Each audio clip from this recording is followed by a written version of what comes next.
After a dry decade, the Colgoa River is making a comeback. On the banks is the biggest cotton farm in the southern hemisphere, Cubbie Station.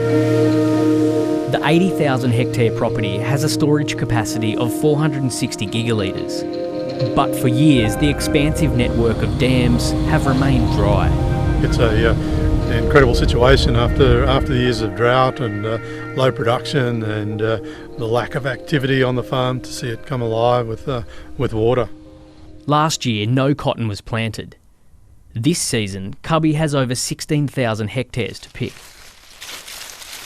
We were fortunate back February, March of last year to have a change in the season, which ultimately delivered on irrigation supplies for us, and we were able to get on and plan for a significant production.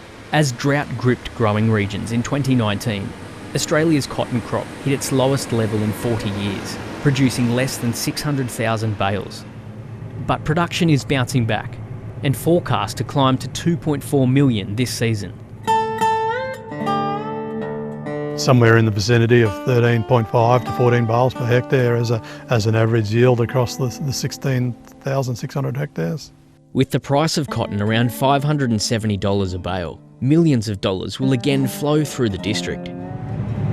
After many failed seasons, cotton picker contractor Sophie Boshammer is finally busy again. We haven't been on Cubbie for 4 seasons because of the drought, and so we're so happy to be back here now.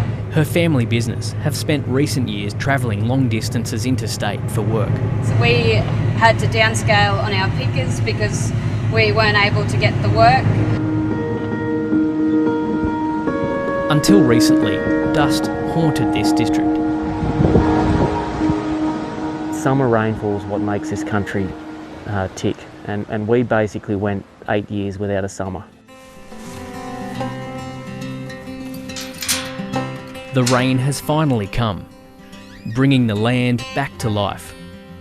So far for 2021 we've had just under 400 mil for the year, which is probably the best start we've had since I've been home. Probably one of the best starts we've had in many years.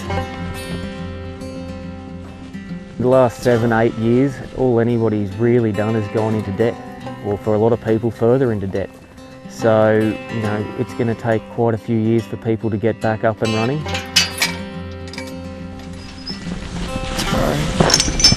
And for once, the return of better weather has been accompanied by strong prices. Like cotton, wool remains very good, around $13 a kilo. After sheep numbers hit a 100-year low in 2019, production is also forecast to begin rising once again. Commodity prices as a whole are fantastic, really. Most people that have cotton are picking at the moment. Just down the road is Dirranbandi.